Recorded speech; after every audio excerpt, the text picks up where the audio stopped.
የኢራን ከፍተኛ የደህንነት አዛዥ ጠላት ሙሉ በሙሉ እጅ እስኪሰጥ ድረስ ጥቃታችንን አናቆምም ሲሉ አስደንጋጭ የወታደራዊ ማስጠንቀቂያ አስተላልፈዋል።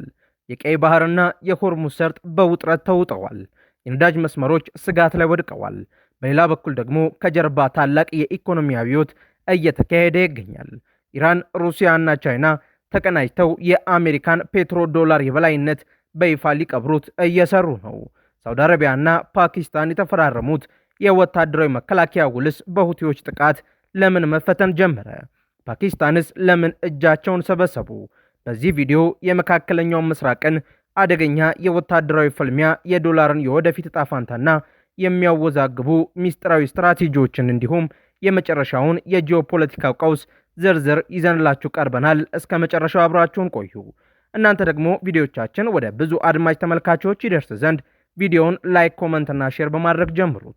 አዲስ የሆናችሁ ደግሞ ቻናላችንን ሰብስክራይብ በማድረግ ዓለም አቀፋዊ ተአማኒ መረጃዎችን ያገኙ። የኢራን ከፍተኛ የደህንነት ኃላፊ ኢራን እየወሰደችው ያለው ወታደራዊ እርምጃ ጠላት ሙሉ በሙሉ እጅ እስኪሰጥ ድረስ እንደሚቀጥል ገልጸዋል። የኢራን የበላይ ብሔራዊ ደህንነት ምክር ቤት ዋና ጸሐፊ ጀነራል ሞሐመድ ባቂር ዞልቃድር የኢራን የታጠቀ ኃይል የሚያካሂደውን ወታደራዊ እንቅስቃሴ ጠላት ሙሉ በሙሉ እጅ እስኪሰጥ ድረስ እንደማያቋርጥ በይፋ አስታውቀዋል። ጀነራሉ በሰጡት መግለጫ በቅርቡ በሚናብና በላመርድ አካባቢዎች በደረሱ ጥቃቶች ሕይወታቸውን ያጡ ንጹሐን ሕፃናትን ደም ሳንበቀል አየር ላይ እንደማይቀርና የሀገሪቱ የመከላከል እርምጃ በተጠናከረ ሁኔታ ይቀጥላል ነው ያሉት። ይህ የኢራን ከፍተኛ የደህንነት ምክር ቤት መግለጫ የወጣው የቀጠናው ወታደራዊ ውጥረት በከፍተኛ ደረጃ በናረበትና በሁለቱ ወገኖች በኩል የከበዱ የእርስ በርስ ጥቃት ልውውጦች በስፋት በቀጠሉበት ወቅት ነው። የጀነራል ሞሐመድ ባቂር ዞልቃድር መግለጫ ከተራ የጦርነት መግለጫነት ባለፈ ከፍተኛ ስትራቴጂካዊ፣ ፖለቲካዊና ስነ ልቦናዊ መልእክቶችን ያዘለ ነው። ጀነራል ዞልቃድር የእስላማዊ አብዮታዊ ዘቡ የቀድሞ ከፍተኛ አዛዥ የነበሩና በወታደራዊ መስመር ከፍተኛ ልምድ ያላቸው አዛዥ ናቸው። የእሳቸው የብሔራዊ ደህንነት ምክር ቤት ዋና ጸሐፊነት ቦታን መያዝ ቴሄራን በዲፕሎማሲያዊ መንገድ ከመደራደር ይልቅ ጠንካራ ወታደራዊና የመከላከል ስትራቴጂዎችን ቅድሚያ መስጠቷን ያሳያል። ጠላት ሙሉ በሙሉ እጅ እስኪሰጥ የሚለው ጠንካራ አገላለጻቸው ኢራን በአጭር ጊዜ ውይይት ወይም በጊዜያዊ ተኩስ ማቆም ስምምነት የመቀበል ፍላጎት እንደሌላት ያመላከተም ሆኗል።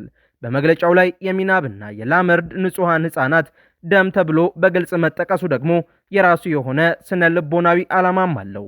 ይህም የውስጥ አንድነትን ማጠናከር ሲሆን የንጹሐንና የሕፃናትን ጉዳት ማጉላት በሀገር ውስጥ የሚገኘውን ህዝባዊ ስሜት በማንቀሳቀስ መንግስት ለሚያደርገው ወታደራዊ እርምጃ ህዝባዊ ድጋፍና ጽናትን ይፈጥራል።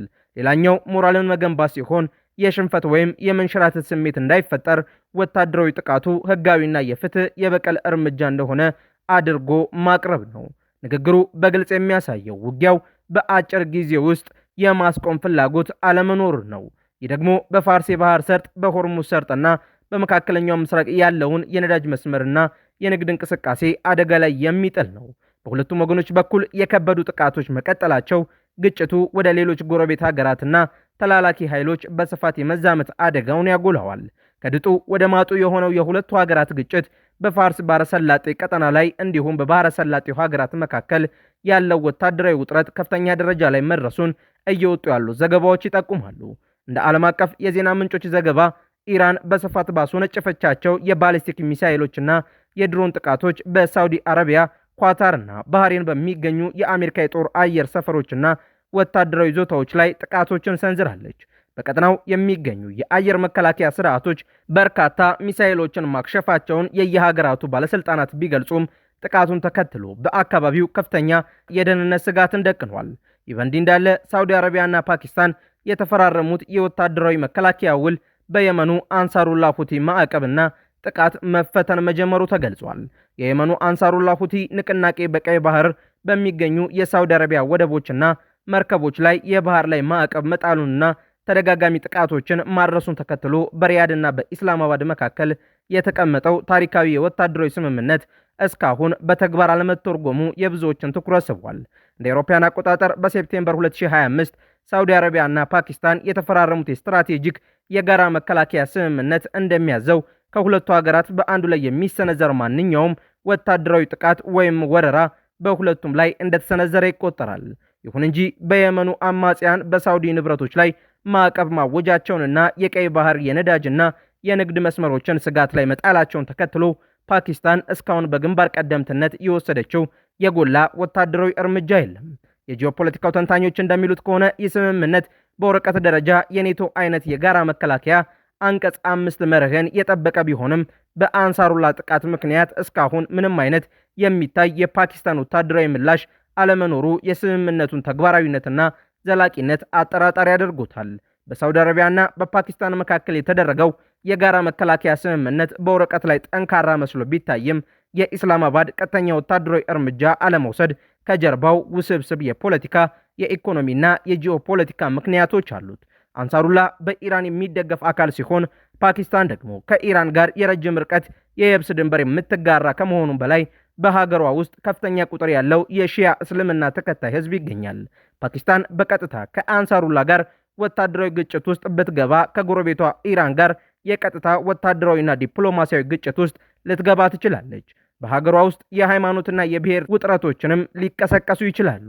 የፓኪስታን ጦር ኃይል በአሁኑ ወቅት በበርካታ ግንባሮች ተወጥሮ ይገኛል።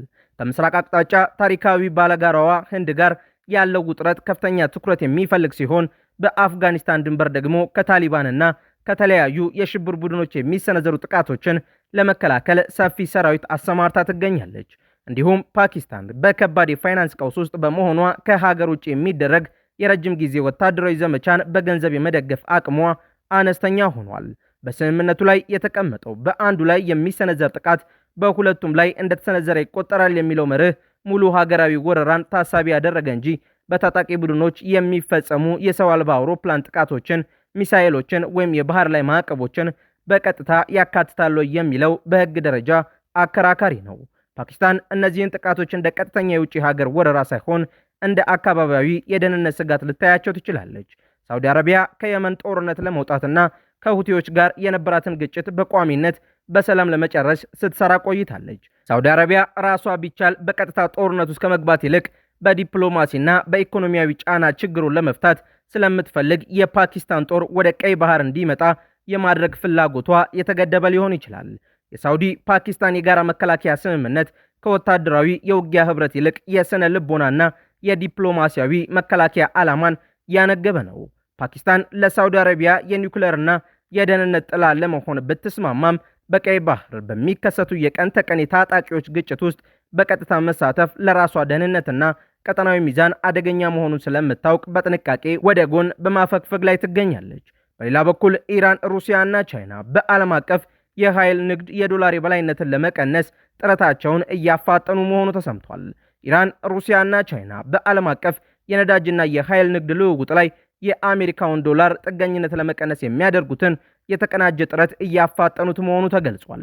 እንደ ብሉምበርግ፣ ፎርቹን እና ኤዥያ ታይምስ ያሉ የዓለም አቀፍ የኢኮኖሚና የዜና ምንጮችን ጠቅሶ የወጣው ዘገባ እንደሚያመላክተው የኢራን ባለስልጣናት በዓለም አቀፍ ደረጃ እጅግ ስትራቴጂካዊ በሆነው የሆርሙዝ የባህር ሰርጥ በኩል የሚያልፉ የነዳጅ ጫኝ መርከቦች ክፍያዎችና የትራንዚት አገልግሎቶች በአሜሪካ ዶላር ምትክ በቻይናው ዩዋን እንዲፈጸሙ መጠየቅ መጀመራቸውን አስታውቀዋል። ይህ እርምጃ ኢራን፣ ሩሲያና ቻይና በብሪክስ ማዕቀፍና በሁለትዮሽ ግንኙነታቸው የዶላር የበላይነትን ለመቀነስ ከሚያደርጉት ስትራቴጂካዊ እንቅስቃሴ ጋር የተያያዘ ሲሆን በዓለም አቀፍ የነዳጅ ገበያና የፋይናንስ ስርዓት ላይ ከፍተኛ መናወጥ ሊፈጠር እንደሚችል ኢኮኖሚስቶች እየጠቆሙ ይገኛሉ።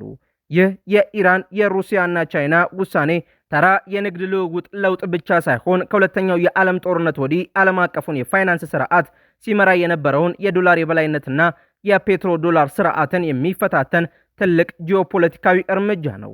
ኢራን የሆርሙዝ የባህር ሰርጥን መሬታዊና የባህር ላይ ቁጥጥሯን በመጠቀም መርከቦችን ማለፊያ ክፍያ ወይም የነዳጅ ንግድ በቻይናው ዩዋን እንዲሆን ማስገደዷ ወታደራዊና ጂኦግራፊያዊ የበላይነትን ወደ ፋይናንሳዊ መሳሪያነት የመቀየር ስትራቴጂ ነው።